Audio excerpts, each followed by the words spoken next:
여러분 안녕하십니까, 진성호입니다.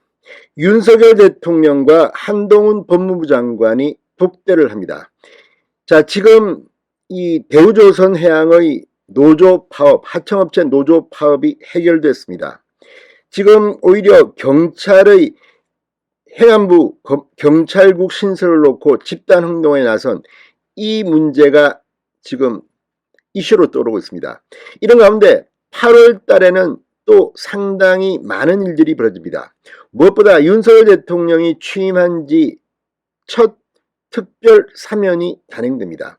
자, 윤석열 대통령과 법무부 장관 한동훈의 독대가 관심을 모으는 것은 이런 것들입니다.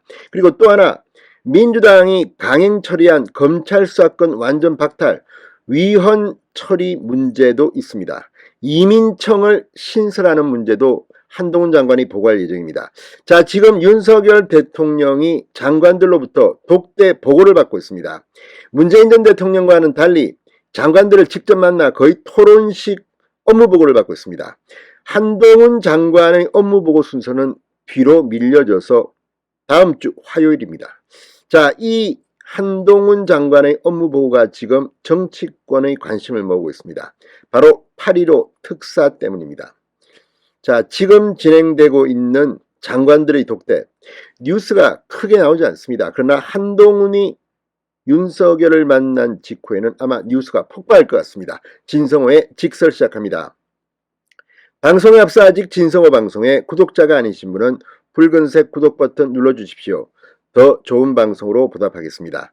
자, 8.15 광복절 특별 사면 실무 준비가 한창인 가운데 윤 대통령이 한동훈 장관을 만납니다. 26일입니다. 2022년 법무부 업무 보고를 위해서인데 이번 업무 보고 다른 장관들과 마찬가지로 독대 형식으로 이루어집니다. 특사의 규모, 구체적인 대상 등이 윤곽이 드러날 것으로 보이기 때문에 이 독대는 상당히 관심을 모읍니다. 여기에 또 다른 이유들도 있습니다. 이게 비공개 독대 과정에서는 상당히 내밀한 이야기도 많이 나올 것 같습니다. 지금 윤석열 대통령의 지지율 이런 것 때문에 국민들이 윤석열 대통령을 뽑을 때의 기대, 문재인 정권의 적폐 수사라든지 이재명 의원에 대한 수사 같은 것들에 대해서 진도가 잘 나가지 않고 있습니다. 물론 이게 법무부 장관이 하는 것은 아닙니다. 검찰이 하는 겁니다. 그럼에도 불구하고 이런 일들에 대해서도 어느 정도 대화가 오고 갈 것으로 보입니다. 여기에 이민청 신설 문제가 지금 떠오르고 있습니다.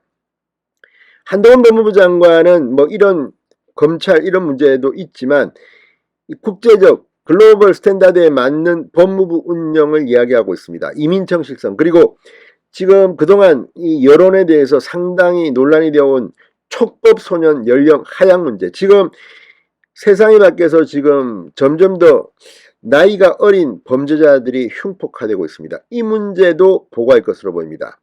윤석열 대통령은 검찰총장 출신입니다. 한동훈 장관은 검사 출신입니다. 검사장 출신입니다. 상당히 이런 부분이 중요할 것으로 보입니다. 그리고 무엇보다 검수완박 법안의 위헌 소송 현황에 대해서 비공개 회의에서 치열한 논의가 오고 갈 것으로 보입니다. 지금 많은 법조인들은 이게 위헌이라는 생각을 하고 있는 것 같습니다.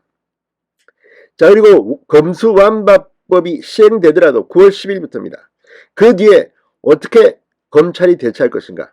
자, 중점 추진 과제에 대해서 보고할 예정입니다. 그러면서 정치적으로 이슈는 역시 8.15 광복절 특사입니다. 자, 업무보고 자체가 윤석열 대통령과 한동훈 장관의 독대 방식입니다. 그동안 검찰 내 최측근이라고 불렸던 한동훈 장관을 만나 윤 대통령이 어떤 이슈를 묻고 답할지 상당히 1대1 독대에서는 많은 것들을 물어볼 겁니다. 그래서 관심이 모아지고 있습니다.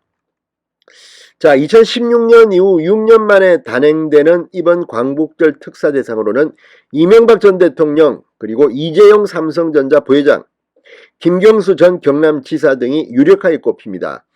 이명박 전 대통령은 이 사면, 복권 이것이 확실시되고 있고, 이재용 부회장은 복권이 확실시됩니다.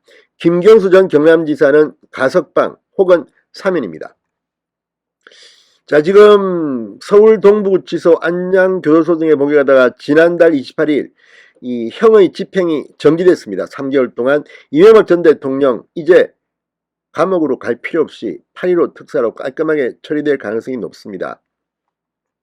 자, 그리고 또 한 명, 사실 지금 야당이 강하게 요구하는 사람이 김경수입니다. 지난해 7월 대법원에서 드루킹 포털 댓글 조작 사건으로 컴퓨터 등 장애 업무방해 혐의로 징역 2년이 확정돼 창원교도소에 수감되어 있습니다. 김경수 전 지사, 만약에 나온다면 아마 특사 대신 가석방 심사 대상에 오를 공산일 겁니다. 그렇지만 자유의 몸이 되면 8월 28일 열리는 민주당 전당대회에도 어느 정도 영향을 줄 가능성을 배제할 수가 없습니다. 자, 정치권과 법 쪽에서는 여야 균형, 국민 대통합 차원 지금 지지율이 이렇기 때문에 야권 인사인 김경수에 대한 특사 가능성도 꾸준히 제기되어 왔지만 지금까지는 김경수의 형기가 60% 이상을 채운 만큼 정치적 부담이 적은 가석방 가능성이 높게 쳐져왔습니다. 그러나 사면될 가능성도 없지 않습니다. 자, 지금 박지원 전 국정원장을 포함해서 야권 일각에서는 지난 1월 자녀 입시 비리 및 사모펀드 관련 혐의로 징역 4년이 확정된 조국 전 장관의 부인 정경심 전 교수에 대한 사면도 요구하고 있습니다. 그러나 이거는 김건식 교수 말처럼 잡범을 갖다가 사면시키느냐 이런 비판도 만만치 않습니다. 이런 서민들은 그러면 사면 안 시켜줍니까? 이런 식으로 특혜를 해야 됩니까? 자, 아무튼 지금 가장 관심이 모으는 사람은 사실은 이재용입니다. 이재용 부회장의 경우 자유로운 경제활동을 있게 모든 권리를 확보, 복권시켜야 한다는 주장이 재계에서 강하게 제기되고 있습니다. 아마 이번에 사면 복권이 된다면 이재용 부회장은 이제 삼성전자 사실상 회장 역할을 하고 있는데 부회장으로 불렸는데 삼성전자 회장이 될 가능성도 있습니다. 자, 어쨌든 이명박, 이재용, 김경수 어떻게 될까요? 자, 한동훈 장관의 업무 보고 다른 장관들과는 다를 것 같습니다. 윤석열 대통령과 독대한 뒤 화요일날 뉴스가 폭발할 것 같습니다. 진성호의 직설이었습니다. 여러분 감사합니다.